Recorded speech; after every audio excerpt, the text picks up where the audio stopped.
हाथ में चाय, शाम का समय और ठंडी ठंडी हवा चल रही हो और पीछे कहीं से हल्की आवाज में आपके कानों में ये शाम मस्तानी की धुन सुनाई दे रही हो। ये सब कुछ कितना परफेक्ट लगेगा ना। जैसे ये गाना इस सिचुएशन को परफेक्टली कॉम्प्लीमेंट करता है, वैसे ही भारतीय सिनेमा को परफेक्टली कॉम्प्लीमेंट करते थे किशोर कुमार भारतीय सिनेमा के एक ऐसे हरफन मौला कलाकार जिनके जैसा न कोई कलाकार आया है न कोई आ सकता है। नमस्कार, आप सभी का स्वागत है द न्यूज़ 15 में। मैं हूं स्नेहा आपके साथ। 4 अगस्त 1929 को मध्य प्रदेश के खंडवा में जन्म हुआ आभास कुमार का, यानी किशोर कुमार का। जी हाँ, किशोर कुमार, जिन्हें सब प्यार से किशोर दा बुलाते थे। उनका असली नाम आभास कुमार था। भाई बहनों में सबसे छोटे किशोर का रुझान बचपन से ही संगीत में था। वो महान अभिनेता और गायक के.एल. सहगल से बहुत ज्यादा प्रभावित थे और उनकी तरह ही गायक बनना चाहते थे। उनसे मिलने का सपना लिए वो 18 वर्ष की आयु में मुंबई जा पहुंचे, मगर उनका ये सपना अधूरा ही रह गया। उस समय बड़े भाई अशोक कुमार ने भारतीय सिनेमा में बतौर अभिनेता अपनी पहचान बना ली थी। वो चाहते थे कि किशोर भी अभिनेता के रूप में ही अपनी पहचान बनाए, मगर किशोर अदाकारी नहीं बल्कि गायकी करना चाहते थे, जबकि उन्होंने संगीत की कोई भी प्रारंभिक शिक्षा नहीं ली थी। बिना किसी ट्रेनिंग के उन्होंने अपना सपना पूरा कर संगीत की दुनिया में एक ऐसा मुकाम हासिल किया कि वो खुद ही कई लोगों का सपना बन गए। किशोर दा ने न केवल संगीत जगत में अपनी जगह बनाई बल्कि बतौर अभिनेता भी उन्होंने सबका दिल जीता। उन्होंने 1946 में फिल्म शिकारी से अपने एक्टिंग करियर की शुरुआत की, जिसके बाद 1951 में फड़ी मजुमदार द्वारा निर्मित फिल्म आंदोलन में काम किया, मगर फिल्म में फ्लॉप हो गई। 1954 में बिलम रॉय की नौकरी में एक बेरोजगार युवक की संवेदनशील भूमिका निभाकर दुनिया भर को अपने अदाकारी से प्रभावित किया, जिसके बाद उन्होंने लगातार बाप रे बाप, नई दिल्ली, आशा और चलती का नाम गाड़ी जैसी कई फिल्मों में काम किया और सफलता हासिल की। जहां किशोर दा को इतनी सफलता मिल रही थी, वहीं उनका दिल आया फिल्म अभिनेत्री मधुबाला पर। किशोर दा की पहली शादी रूमा देवी से हुई थी, लेकिन जल्दी ही शादी टूट गई और इसके बाद उन्होंने मधुबाला के साथ विवाह किया।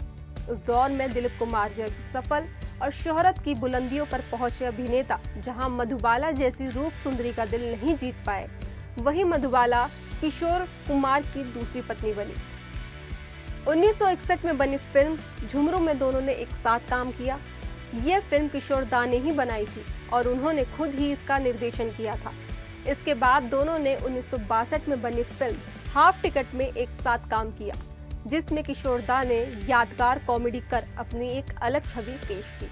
1969 में मधुबाला की मृत्यु के बाद 1976 में उन्होंने योगिता बाली से शादी की, मगर इन दोनों का ये साथ मात्र कुछ महीनों का ही रहा। किशोर दा हमेशा से सबके चहेते थे। कॉलेज के दिनों में वो गाना गाकर खुद भी खाना खाते थे और अपने दोस्तों को भी खिलाते थे। होता कुछ यूँ था कि किशोर दा की आदत थी कॉलेज की कैंटीन से उधार लेकर खुद भी खाना और अपने दोस्तों को भी खिलाना। वो एक ऐसा समय था जब 10-20 पैसे की उधारी भी बहुत मायने रखती थी। किशोर दा पर जब कैंटीन वाले के 5 रुपए का उधार हो गया और कैंटीन का मालिक जब उनको अपने 5 रुपए चुकाने को कहता, तो वो कैंटीन में बैठकर ही टेबल पर गिलास और चम्मच बजा बजा कर 5 रुपए 12 आना का गाना गा गा कर कई धुन निकालते थे और कैंटीन वाले की बात अनसुनी कर देते थे। बाद में उन्होंने अपने एक गीत में इस 5 रुपए 12 आना का बहुत ही भलीभांति से प्रयोग किया। किशोर दा की लाइफ स्टोरी की बात करें तो उनकी कहानी अपने आप में ही किसी रोचक हिंदी फिल्म से कम नहीं है। लव, ट्रेजेडी, ड्रामा, एक्शन, हर चीज उनकी जिंदगी से जुड़ी रही। जैसे कि बात करें किशोर दा के एक सपने की, वो अपने शहर खंडवा में वेनिस जैसा एक घर बनवाना चाहते थे। उन्होंने मजदूरों को अपने बंगले के चारों तरफ नहर खोदने को कहा। ये खुदाई महीनों तक चली, लेकिन बीच में कंकाल का डरावना हाथ मिलने से मजदूरों ने आगे खुदाई करने से मना कर दिया और बस फिर किशोर दा का ये सपना भी सपना ही रह गया। किशोर दा के सेट पर मजाकिया अंदाज से लोगों को हैरान परेशान करने की कहानियां हमेशा से ही लोकप्रिय रही हैं। वो अपने हंसमुख और मजाकिया अंदाज के लिए जाने जाते हैं। ऐसा ही एक किस्सा था जिसने डायरेक्टर को भी हैरान कर दिया था।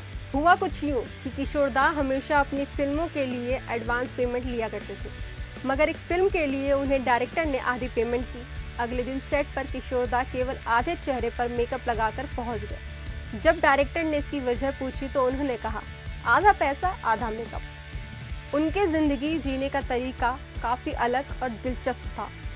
इसकी झलक हमें साफ तौर पर उनकी निजी जिंदगी में दिख सकती है। बताया जाता है कि उन्होंने अपने घर के बाहर एक बोर्ड लगवाया था जिस पर लिखा था, be aware of Kishore.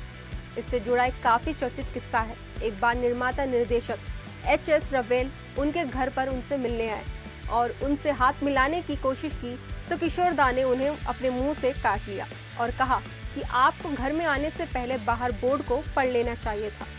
The legendary Kishore Kumar खुद में ही एक पूरी कहानी थे। उनके जिंदा दिली और हरफन मौला अंदाज के सभी कायल थे। अगर उनके बारे में जानने की इच्छा हुई तो उनके किस्से कम पड़ जाएंगे, मगर आपका दिल नहीं भरेगा।